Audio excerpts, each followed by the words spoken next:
les grandes réformes et innovations de cette charte, la charte de la Révolution?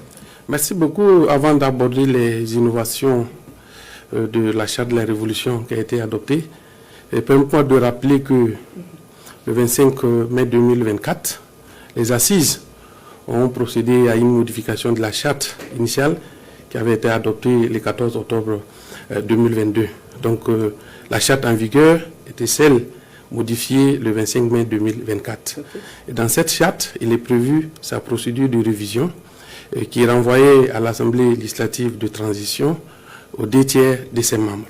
Donc ce matin, 27 mars, l'Assemblée législative de transition, devenue l'Assemblée législative du peuple, a effectivement adopté à l'unanimité des députés, des 70 députés présents et votants, la révision, une loi portant révision de la charte, bien entendu de la charte modifiée, qui devient charte de la Révolution. En termes d'innovation majeure, comme vous l'avez déjà suivi dans l'élément, oui. Il faut déjà noter le changement de dénomination, l'intitulé de la charte qui change de charte la transition pour devenir charte de la Révolution. Et a bien entendu des innovations qui sont contenues dans cette révision de la charte, dont la première est la prise en compte de la révolution progressiste populaire qui a été proclamée par le camarade président du FASO le 1er avril 2025.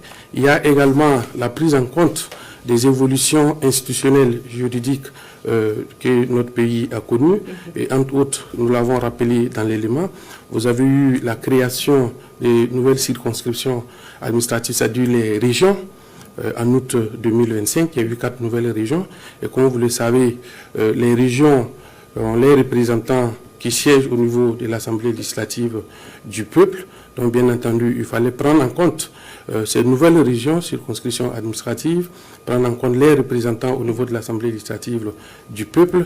Il y a eu également la loi du 6 février 2026 que nous avons tous suivi, qui a prononcé la dissolution des partis et formations politiques, qui siégeait également, c'est une composante de l'Assemblée législative de transition devenue Assemblée législative du peuple. Il fallait bien entendu prendre en compte l'ensemble de ces évolutions au niveau de la charte. L'innovation majeure également concerne la procédure de révision de la charte qui est maintenant bien précisée. La charte de la Révolution. La charte de la Révolution qui est maintenant précisée au niveau de la charte pour que les prochaines fois qu'il y aurait lieu de réviser la charte de la Révolution, qu'on puisse bien s'accorder sur la procédure qui est prévue. Donc en somme, c'est une procédure qui est déjà prévue au niveau de la charte qui prévoit que l'Assemblée législative de transition a compétence et pouvoir pour y procéder. Et donc désormais on parle de l'Assemblée législative du peuple. Bien entendu, c'est l'une des innovations majeures parce qu'il y a le changement de dénomination également de l'Assemblée législative de l'Assemblée législative de transition qui devient l'Assemblée législative du peuple. Alors, Monsieur le ministre, quelles sont les implications justement de l'adoption de cette charte sur l'architecture institutionnelle au Burkina Faso? Comme nous l'avons souligné, au-delà du changement des appellations, il y a effectivement des innovations majeures qui ont des répercussions sur l'environnement institutionnel.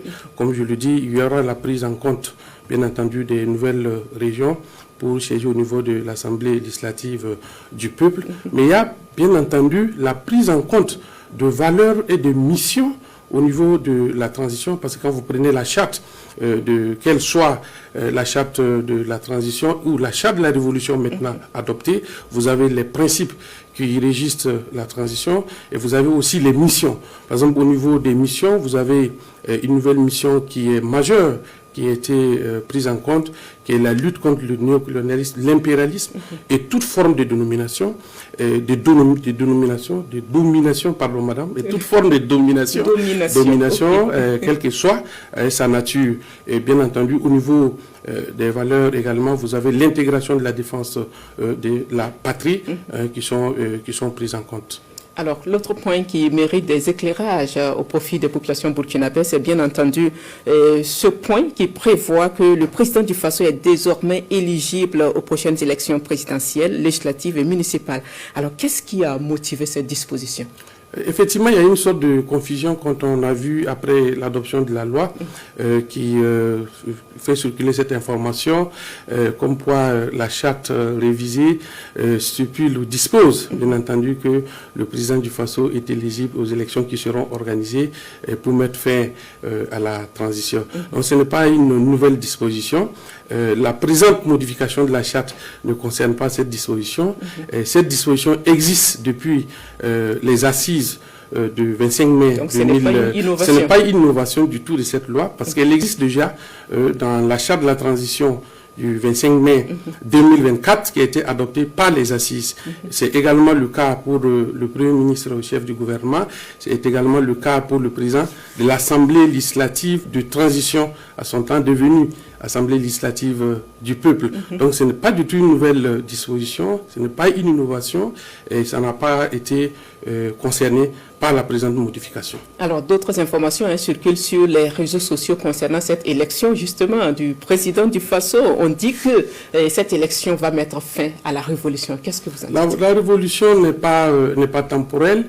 Je pense que ça doit être une mauvaise version de la charte qui doit circuler. Sinon, la version adoptée par l'Assemblée législative du peuple concerne très bien, c'est mettre fin à la transition et non à la révolution. Alors, et pour finir, peut-on dire qu'il s'agit d'une charte qui répond au contexte actuel de notre pays? Tout à fait, bien entendu, comme je l'ai rappelé, la charte prend en compte les idéaux et les valeurs de la révolution progressiste populaire proclamée le 1er avril 2025. La charte prend en compte les évolutions institutionnelles et juridiques que notre pays a connues à travers la dissolution des partis politiques, la création de nouvelles régions, et prend en compte un certain nombre de missions telles que la lutte contre toute forme de domination et l'impérialisme et le néocolonialisme. Et bien entendu, la charte intègre de nouvelles valeurs au niveau de ces dispositions. Alors, nous vous disons merci, Monsieur le ministre de la Justice, Edasso Rodrigue Bayala. Et je rappelle que vous êtes venu nous donner des éclairages sur cette loi qui vient d'être adoptée par l'Assemblée législative du peuple, on va dire, et la loi portant charte de la Révolution. Merci de rester avec nous pour la suite de l'édition. Merci.